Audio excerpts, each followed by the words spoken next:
Thomas सीटन ने उसके बारे में कहा था कि वह महान क्षमताओं का एक आदमी था, निर्विवाद साहसी, कठोर दृढ़ संकल्प वाला और विद्रोहियों के बीच अब तक का वो सबसे अच्छा सैनिक था। ये कहा है उस 18 सितंबर की क्रांति के नायक के बारे में थॉमस सीटन ने। Famous stories of the world की भारतीय साम्राज्य की कहानी में आपका स्वागत है। हमारी इस कहानी के अंदर 1857 की क्रांति के नायकों की गाथा चल रही है। इस गाथा के अंदर अगली कड़ी के रूप में आज एक नए नायक के साथ बात करते हैं और वो नए नायक है मौलवी अहमद उल्ला। ये फैजाबाद के मौलवी के रूप में प्रसिद्ध थे और 1857 की क्रांति के प्रमुख व्यक्ति थे। मौलवी अहमदुल्ला साहब को 1857 की क्रांति के लाइट हाउस के रूप में जाना जाता है। जॉर्ज ब्रूस मॉल्सन ने और थॉमस सीटन जैसे ब्रिटिश अधिकारियों ने भी अहमदुल्ला की साहस, बहादुरी और व्यक्तिगत तथा संगठनात्मक क्षमताओं के बारे में काफी कुछ उल्लेख किया है और बार बार उल्लेख किया है। थॉमस सीटन ने अपनी 6 खंडों में लिखी हुई पुस्तक में भारतीय विद्रोह को कवर करते हुए उनके बारे में काफी कुछ लिखा है। एक मुस्लिम होने के नाते मौलवी अहमदुल्ला फैजाबाद की धार्मिक एकता और गंगा जमुना संस्कृति के एक प्रतीक के रूप में थे। उन्होंने 1857 की क्रांति के विद्रोह में नाना साहब और खान बहादुर खान जैसे सदस्यों के साथ संघर्ष में हिस्सा लिया था। अहमदुल्ला के पारिवारिक सदस्य हरदोई जिले के गोपामऊ गांव के मूल निवासी माने गए हैं। इनके पिता का नाम गुलाम हुसैन खान था, जो कि हैदर अली की सेना में एक वरिष्ठ अधिकारी हुआ करते थे। जी.बी. मॉल्सन ने मौलवी के व्यक्तित्व का वर्णन भी किया है। उन्होंने बताया कि मौलवी एक उल्लेखनीय व्यक्ति थे और उनका नाम अहमद उल्ला था और उनका मूल स्थान अवध में फैजाबाद बताया गया। देखिए, मौलवी अहमदुल्ला एक सुन्नी मुस्लिम थे और उनका परिवार वो पहले से समृद्ध था। वह अच्छी खासी अंग्रेजी जानते थे और अपनी पारंपरिक इस्लामी शिक्षा प्राप्त करने के बाद मौलवी को भी कल्याण पर प्रशिक्षण मिला था। उन्होंने इंग्लैंड, रूस, ईरान, इराक, मक्का और मदीना की यात्रा की थी और हज भी उन्होंने अदा कर लिया था। मौलवी साहब का मानना था कि सशस्त्र विद्रोह की सफलता के लिए लोगों का सहयोग बहुत ही जरूरी है। उन्होंने दिल्ली, मेरठ, पटना, कलकत्ता और कई अन्य स्थानों की यात्राएं की और आज़ादी के लोगों को तैयार किया। मौलवी और फजल ए हक खैराबादी ने भी अंग्रेजों के खिलाफ जिहाद घोषित कर दिया था। उन्होंने 1857 में विद्रोह के विस्फोट से पहले भी अंग्रेजों के खिलाफ जिहाद की आवश्यकता के लिए फतेह इस्लाम नामक एक पुस्तक भी लिखी थी। जी.बी. मॉल्सन के यदि माने तो वो बताते हैं कि यह संदेह से परे है कि 1857 की विद्रोह की षड्यंत्र के पीछे मौलवी के मस्तिष्क और प्रयास महत्वपूर्ण थे। अभियान के दौरान रोटी का वितरण, चपाती आंदोलन वास्तव में ये उन्हीं के दिमाग की उपज बताया है। ब्रिटिश अधिकारी जी.बी. मॉल्सन के लेख के अनुसार जब मौलवी पटना में थे तो अचानक कोई पिछली सूचना उनके पास पहुंची और एक अधिकारी पंजाब से पटना पहुंचे। उन्होंने अहमदुल्ला शाह के घर में प्रवेश कर लिया और पुलिस की मदद से मौलवी अहमदुल्ला शाह को गिरफ्तार भी कर लिया। बाद में मौलवी साहब को ब्रिटिश शासन के खिलाफ विद्रोह और साजिश रचने के आरोप में मौत की सजा सुना दी गई, लेकिन बाद में इस सजा को जीवन कारावास में बदलकर कम कर दिया गया था। 10 मई 1857 को विद्रोह के विस्फोट के बाद आजमगढ़, बनारस और जौनपुर के विद्रोही सिपाही 7 जून को पटना पहुंच गए। उन्होंने अंग्रेज अधिकारियों के बंगलों पर हमला कर दिया, जो पहले ही दौड़ में थे। एक बार जब विद्रोहियों ने शहर पर कब्जा कर लिया तो उन्होंने सरकारी खजानों पर कब्जा भी कर लिया। वे जेल की ओर बढ़े और मौलवी और अन्य कैदियों को मुक्त कर दिया। मान सिंह को पटना का राजा जब घोषित कर दिया गया तो उसके बाद मौलवी अहमदुल्ला शाह अवध चले गए थे। अवध की विद्रोही सेना का नेतृत्व बरकत अहमद और मौलवी अहमदुल्ला शाह ने किया। चिनाट की जब लड़ाई हुई तो तो उस लड़ाई में बरकत अहमद को विद्रोहियों का मुख्य सेना अधिकारी घोषित कर दिया गया था। ब्रिटानी सेना का नेतृत्व हेनरी मॉन्टगोमरी लॉरेंस कर रहे थे और अंततः जब दोनों का संघर्ष हुआ तो रेजिडेंसी लखनऊ में मॉन्टगोमरी लॉरेंस का निधन भी हो गया था। बरकत अहमद और मौलवी अहमदुल्ला शाह के नेतृत्व में विद्रोही सेना ने यह भयंकर लड़ाई जीत ली थी और ये उनकी एक बड़ी जीत थी। अहमदुल्ला शाह ने भी बेलीगढ़ पर बाद में हमला कर दिया और लेखक केसरूटा वार्क कहते हैं कि ये विद्रोहियों के लिए एक बहुत बड़ी जीत थी। मौलवी साहब ने वास्तविक अर्थ में महान साहस और प्रतिद्वंद्विता के साथ ये लड़ाई लड़ी थी और इसके लिए वह अंग्रेजों को बेलीगढ़ में धकेलने में कामयाब रहे और फिर माची भवन का एक बड़ा घर भी उन्होंने उड़ा दिया था। लखनऊ के विद्रोहियों ने कब्जा कर लिया।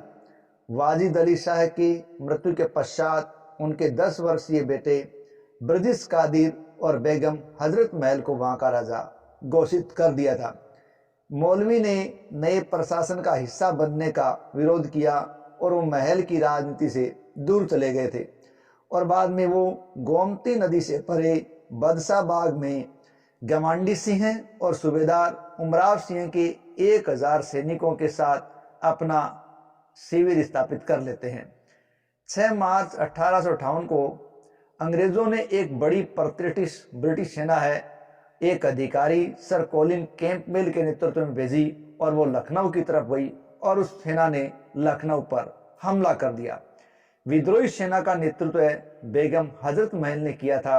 विद्रोही बड़ी संख्या में तोपों से लैस थे। उन्होंने चारबाग नहर, शहर और शहर के उत्तर में रेजिडेंसी से सटे महलों, मस्जिदों की भारी किलेबंदी कर रखी थी।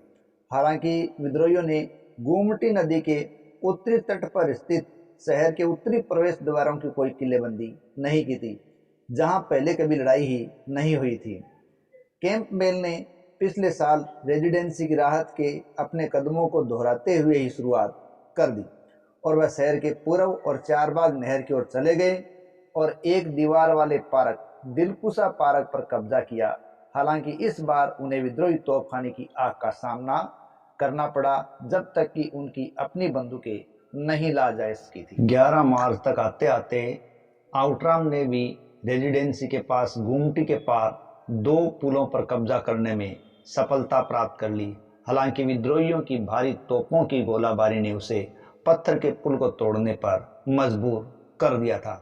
इसी बीच कैंपबेल ने एक बंद महल, सिकंदरबाग और एक मस्जिद शाह नजफ पर बहुत कम विरोध के साथ कब्जा कर लिया था, क्योंकि ये दोनों स्थान पिछले नवंबर में भारी लड़ाई के साक्षी बने थे। उसके सामने महल की इमारतों में से एक ब्लॉक था जिसे सामूहिक रूप से बेगम कोठी के नाम से जाना जाता था और 11 मार्च को इसके लिए भीषण लड़ाई हुई जिसमें 600 से 700 विद्रोही भी मारे गए थे। अगले 3 दिनों में कैंपबेल के इंजीनियरों और तोपचों ने बेगम कोठी और अवध के राजा के महल में विद्रोहियों के मुख्य ठिकाने केसरबाग के बीच की इमारतों में विस्फोट करके सुरंग बना करके रास्ता बना लिया और इसी बीच आउटराम की तोपों ने उत्तर से केसरबाग पर बमबारी कर दी। केसरबाग पर मुख्य हमला 14 मार्च को हो गया। कैंपबेल और फ्रैंक की सेनाओं ने पूर्व से हमला किया, लेकिन कैंपबेल ने आश्चर्यजनक रूप से आउटराम को गुमटी पार करने और 2 फायर के बीच केसरबाग पर कब्जा करने की अनुमति देने से इनकार कर दिया था। नतीजा ये रहा कि केसरबाग पर आसानी से कब्जा कर लिया गया, लेकिन इसके रक्षक बिना किसी कठिनाई के पीछे हटने में सक्षम हो गए थे। 16 मार्च के दिन आउटराम ने आखिरकार गुमटी को पार कर लिया और ये उसने दोबारा पार किया था और उसकी टुकड़ी ने आगे बढ़कर अब रेजिडेंसी पर हमला कर दिया। आलमबाग और गुमटी के उत्तर में ब्रिटिश ठिकानों पर विद्रोहियों के असंगत जवाबी हमले भी हो रहे थे, लेकिन वो एक के बाद एक विफल हो रहे थे। एक विद्रोही दल बेगम हजरत महल के नेतृत्व में था, जिनको विद्रोहियों ने नवाब घोषित कर चुका था। इनको मूसाबाग से खदेड़ा गया, जो लखनऊ से 4 मील उत्तर पश्चिम में एक और दीवार वाला एक महल था। अंतिम विद्रोही 1200 लोग एक प्रसिद्ध नेता अहमदुल्ला के नेतृत्व में रहे थे और 21 मार्च को शहर के केंद्र में एक किलेबंद घर से उनको खदेड़ दिया गया और इस प्रकार 21 मार्च को लखनऊ शहर को खाली घोषित कर दिया था और 21 मार्च को इस प्रकार से ब्रिटिश अधिकारियों के द्वारा पुनः लखनऊ पर कब्जा कर लिया गया था। जब लखनऊ का पतन हो गया तो उसके पतन के बाद मौलवी अहमदुल्ला ने अपना आधार या ठिकाना शाहजहांपुर रोहिलखंड में स्थानांतरित कर दिया था। शाहजहांपुर में नाना साहिब और खान बहादुर खान की सेना भी अंग्रेजों पर हमला करने में मौलवी अहमदुल्ला के साथ शामिल हो गई थी। कॉलिन कैंपबेल शाहजहांपुर से 2 मई को बरेली की ओर चले गए। मोहम्मद के राजा के साथ मौलवी और कई हजार सैनिकों ने शाहजहांपुर पर हमला कर दिया। ब्रिटिश सेना को यह सूचना दे दी गई थी और जनरल ब्रिगेडियर जोन 11 मई को शाहजहांपुर पहुंच गए थे। अब मौलवी अहमदुल्ला साहब अकेले थे जो सर कॉलिन कैंपबेल को 2 बार पराजित करने की हिम्मत कर सकते थे। 5 मई 1858 को विद्रोहियों और जनरल ब्रिगेडियर जोन्स की रेजिमेंट के बीच एक भयंकर लड़ाई हुई और दोनों पक्षों को भारी नुकसान उठाना पड़ा, लेकिन विद्रोहियों ने अभी भी शाहजहांपुर को नियंत्रित किया था। कॉलिन कैंपबेल 20 मई को शाहजहांपुर पहुंच गया और सभी तरफ से शाहजहांपुर पर हमला भी कर दिया गया और ये लड़ाई पूरी रात चलती रही। मौलवी अहमदुल्ला साहब और नाना साहब ने शाहजहांपुर अब छोड़ दिया था, लेकिन ऐसा कहा जाता है कि कॉलिन ने खुद मौलवी अहमदुल्ला साहब का पीछा किया, लेकिन वो उसे पकड़ने में कामयाब नहीं हो पाए थे। शाहजहांपुर का भी इस प्रकार पतन हो गया और उसके पतन के बाद मौलवी अहमदुल्ला साहब है वो पवयान के लिए चले गए, जो शाहजहांपुर से 18 मील उत्तर में स्थित एक क्षेत्र है। ब्रिटिश कभी मौलवी को जिंदा नहीं पकड़ सकते थे, ये बात भी वो जानते थे। उन्होंने मौलवी अहमदुल्ला पर कब्जा करने के लिए पुरस्कार के रूप में 50,000 टुकड़े चांदी की घोषणा कर दी। पवन के राजा दादा जगन्नाथ सिंह ने अंग्रेजों के खिलाफ विद्रोह की योजना बनाने के लिए अहमदुल्ला शाह को अपने महल में आमंत्रित कर लिया था।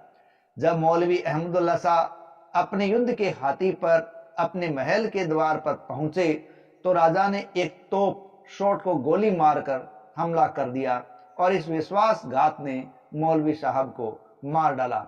जी.बी. मॉलसन ने मृत्यु का वर्णन अपनी बात में, अपनी कथा में इस प्रकार किया है। फैजाबाद के मौलवी अहमदुल्ला शाह की मृत्यु हो गई। यदि देशभक्त एक ऐसा व्यक्ति है जो आजादी के लिए भूखंड और झगड़ा करता है तो अपने मूल देश के लिए वो गलत तरीके से नष्ट हो जाता है, तो निश्चित रूप से मौलवी साहब एक असली देशभक्त थे। दरअसल मौलवी अहमदुल्ला शाह की हत्या के बारे में ये बताया जाता है कि 15 जून को अंग्रेज अधिकारी डी कांटजो के उकसाने पर पोया के राजा के भाई कुंवर बलदेव सिंह ने मौलवी अहमदुल्ला शाह को गोली मार दी थी और जिसके बाद उनका निधन हो गया था और बाद में उनका सर काटकर उसने मजिस्ट्रेट के सामने पेश कर दिया था और कहते हैं 7 दिन तक अहमदुल्ला शाह का सिर है वो कोतवाली में टंगा रहा। ऐसा बताया जाता है कि मौलवी साहब के सर को काटकर पूरे शहर में घुमाया गया था ताकि लोगों में उनकी दहशत पैदा हो जाए और बाद में उनको कोतवाली के समक्ष पेड़ के नीचे टांग दिया गया था। अंग्रेजों के इस प्रकार के करते से विद्रोही बहुत आहत थे। उन्होंने एक रात मौका पाकर इस वीर के सिर को वहां से उतारा और लोदीपुर में दफनाया था, जहां पर आज भी उनका स्मारक बना हुआ है। इस प्रकार मातृभूमि का एक सच्चा सपूत है वो अपने ही लोगों के विश्वासघात की भेंट चढ़ गया था। तो इस प्रकार 18 साल की क्रांति का ये नायक मौलवी अहमदुल्ला है अपनी मातृभूमि के लिए शहीद हो गया था। जय हिंद, जय भारत।